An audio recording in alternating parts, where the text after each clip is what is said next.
Hi, sweeties, how are you doing? Welcome to Seminar. I hope you all are doing great. I am sure you all may have seen videos circulating around about CK's fan who actually traveled how many miles with his car, 17 years, to unalive two girls. He hit and ran away, hit and run. And he was apprehended by the police and eventually released. And he went on live television, on live video on YouTube to talk about it. But he didn't tell people that he was the one but he was telling them exactly what happened, that he is sending his condolences to them. When people talked about gun violence and white male violence and all that, some people think it's all joke, or maybe you do not like them, or maybe you are trying to not be kind to them. But all these things are happening. They are very violent. And these people are the ones that will turn around and say that we are the violent people. And this thing did not, what happened is by a 17-year-old child, that actually gave me chills. All right? It's not a migrant. It's not a black person, not even an Arab, but a white young boy. I hope when they catch him again, or if he ends up in that prison, I hope they will trash the key. When you do the crime, you do the time. This is what they always say. Let him do his time. Let's get into this. Hey guys, y'all know all this outcrying we've been hearing and the need to speak up against political violence when CK got knocked off. Remember we had days and weeks of it where they were just speaking out against the violence. The political violence is just absolutely unacceptable. The political violence is just out of control. Remember all those videos popped up? People, I just got to say something. I just got to speak. It's on me to say this. I just got to say it. Well, a CK fan just recently, like in last week, unalived two young teenage girls, ran them down with his Jeep car or whatever he was driving, ran them down doing 70 miles an hour, killed both of them, and I don't hear people from them same individuals, those same people that it just disturbed their soul, and they had to come out and speak out against it. Where are they? Not one life was lost, but two lives were taken. Innocent lives were taken for political violence from a CK fan who did not appreciate what they said about CK's unaliving. So he took it upon himself to be the judge, the jury, and the executioner. And he executed both of those young ladies. And I haven't heard not one of those same people that were out here just all over the social media, just had taken over social media with all their outcries against how bad political violence is and how this is such a horrific thing and yada, yada, yada. These two young girls are gone. Families are mourning. Where is your outcry? Where is your rage? Where is it? And it should be double from CK, because now two lives, not just one, but two, were struck down. Half CK's age, half his age. They won't even get to be the age that he was on his unaliving, or whatever that was. But crickets. I mean, crickets. You guys should get y'all ass somewhere and sit down and shut up. Because all you do is make a complete and total fool out of yourselves when you come out here with this one-sided compassion, one-sided outcry, one-sided rage. But when your folk do it, y'all quiet as a church mouse. Which tells me you don't even believe in what the hell you were saying when you were speaking up against it. So-called against it. You don't even believe it, because if you did, you would be double outraged, because two young girls were mowed down by a Charlie Kirk fan. And that's the part right there that keeps y'all mouth buckled shut. Anytime it's one of y'all ain't got a damn thing to say. But when it's against one of y'all, oh, y'all all over the internet. You can't even see a damn video without it being about that, because y'all done just flooded the internet with it. Well, where are you now? If you're not flooding it now, I don't want to see y'all ass on here ever again talking about some one-sided rage, one-sided outrage and all. I don't want to hear it. You are a bunch of hypocrites. You don't believe shit you say because you always turn around and completely contradict what you said when you church mouths quiet when somebody else's life is taken. If you're not outraged across the board, shut the hell up. Don't nobody want to hear from you. Because you are it depends on the circumstances for you to be upset. It depends on who the shooter was and who the victims were before you have anything to say. And since that's your that's your point of view, since that's how you roll, shut the hell up. Just shut the hell up. You don't mean it. You only use it for your agenda. You don't have real compassion. You don't have real empathy. You don't even have real rage for your for humanity. All you got is for your picks and chooses and when it justifies and validates your stand. Shut the hell up. We sick of y'all two-faced, non-believing asses. Shut the hell up and stay your ass off social media with that bullshit. Hey guys, it's Leash. Listen, so I've been trying to stitch this video, and I'm hoping that I can just show you the full video and go from here, because there's been some type of witchery going on with me not being able to stitch, but I digress. Anywho, take a look at this and let's discuss. White women, talk to your fucking sons, okay?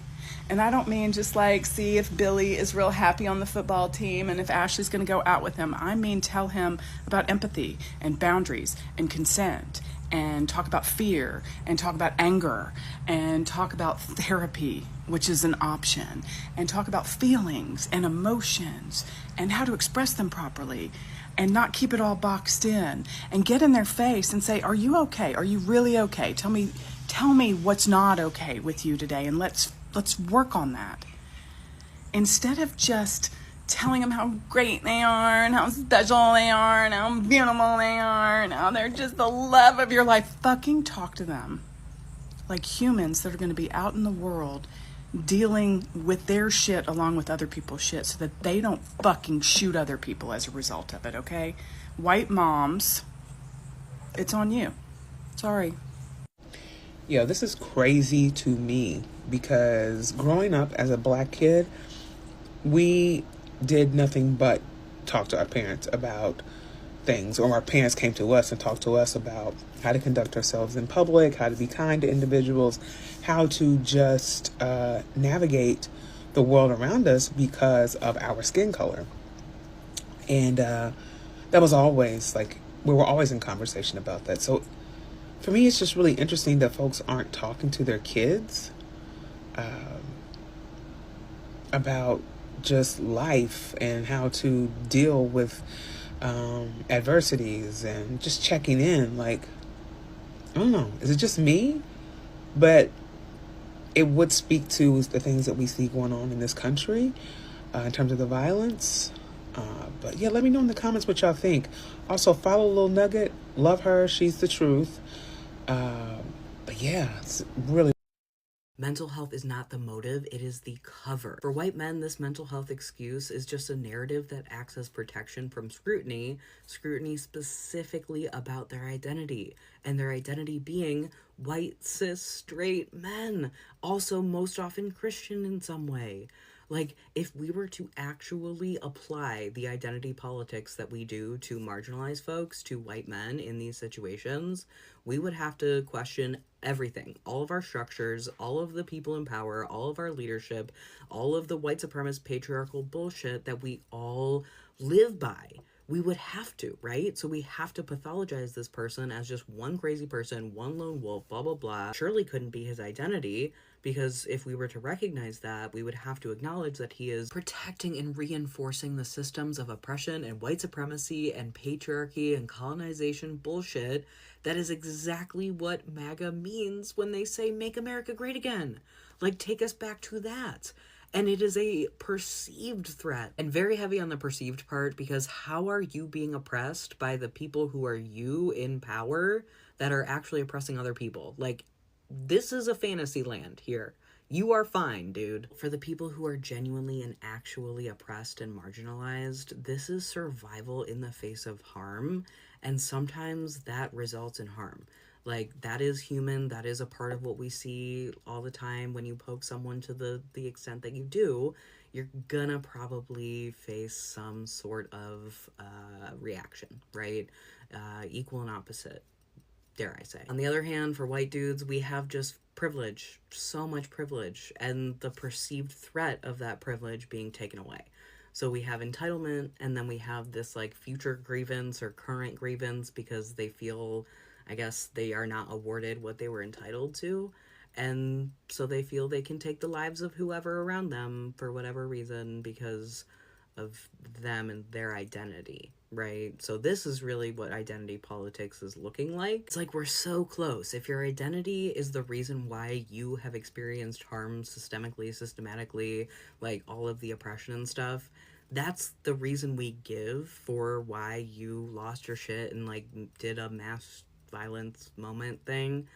But if you're a white guy, then your identity just has nothing to do with it because it's just the default. You just, I guess, get a pass. Mental health has nothing to do with this. Like, that's just what they're gonna do to pathologize an individual so that they don't have to include this person in whiteness and patriarchy and, like, you know, the reasons why white cis men should continue to stay in power even though they are the ones that commit the most violence and are the ones that do this all the time. But their identity couldn't have anything to do with it.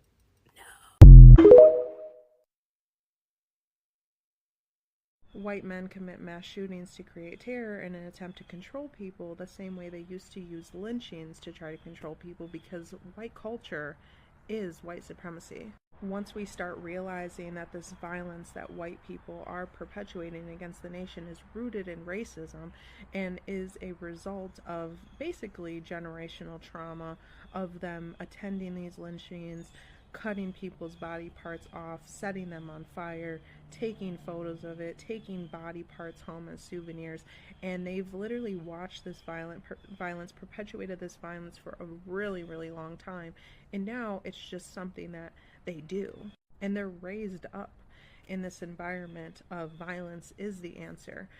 Literally from the moment they open their eyes, they have guns in their hands, and they're taught like, oh, somebody breaks into your home, shoot them. Somebody does something to someone you love, shoot them. That's literally what they're taught, and that was something that was taught to them throughout the entire generations. Oh, you don't like black people, you don't think they're equal, they didn't listen to you, kill them, lynch them. Like, that's literally what they've been taught, and they're continuing the cycle of violence because it's in their culture. And the reason why they won't stray away from this being their culture and instead just embracing, you know, being Italian, being German, being French, instead of just embracing the cultures that they come from, they are angry with black people because, one, they took where we came from. We don't know our, I guess, lineage. And so instead we've created a whole new culture surrounding the fact that, you know, we were freed and we are black and we take pride in that, and they want to be able to take pride in being white instead of their culture, when really we are celebrating our culture. We don't know where our roots are from. We can't have, you know, Ethiopian pride because we don't know if we're from there. So instead we created our own culture, our own food, our own music. We created all these things, and they still want to hold on to just being white. And somehow they can't put the pieces together that there's something different in having pride in being black, because there's culture surrounding that, and they don't understand that the reason why you can't be proud for being white is because you're being proud of being a white supremacist. It's literally what your culture is, because there's no other culture surrounding being white. Again, you have Italian heritage, you have you know, French, German, whatever. You have all of those things that you could take pride in, but instead you're trying to take pride in being white. But yeah, this is something that they really need to completely unlearn, because I think it makes them very, very insecure when they already have roots in things that they can be proud of. This is all I got from this video. I am sure you all saw that video. I saw it, where the young man was actually very happy that he unalived the girls. Why did he unalive them? Because the girls spoke up about Charlie Kirk and he didn't like what they said about Charlie Kirk. So he decided to use his car, traveled how many miles to unalive them, hit and run. He hit them and ran away. United States is becoming very scary. That they say they are the party with the party that speak the truth, or the party that supports truth. But you and I can see what has been going on. It is really very sad that the girls' parents will have to deal with this forever, because it's a trauma that nobody can erase. He drove how many hours to unalive them and went back to live stream. When we talk about things like this, and also gun violence that is going on in the United States, some people think all these things are joke. They are no joke. And he went on live stream to talk about it, but people did not know he was the one that unalived them. I hope America is great today. For those that say that they are going to make America great, that they are going to vote to make America great, when black people told you that there was nothing great about United States and there is no need making it great again. Let's fight to dismantle the system, every one of us. And you guys eventually betrayed black people by voting your oppressors. Now we are seeing it. The fact is that nothing will happen to this young boy, because he was locked up and eventually released. They released him. Yeah. Have you not been seeing the pattern that when it is them, if it happens to them, you will not hear the story anymore. It will die off. But if it happens to be someone else, that is where the story will continue. You remember that the governor of Utah said that he was praying so that it wouldn't be one of them, but eventually it ended up being one of them. You remember that he prayed for 1 hour, 30 something hours, so it wouldn't be one of them. So they would tell them how it is being done in the United States, but it ended up being one of them.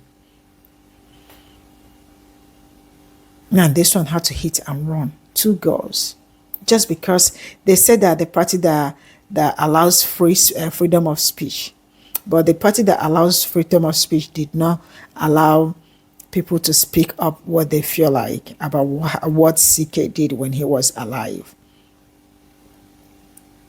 And then these are the people that will turn around to tell you that my people are savages. We know who the real savages are. I am so saddened by the things that I see on daily. But this is the America they wanted to make great, and they are actually making it great. I will draw the curtain here. Bye for now.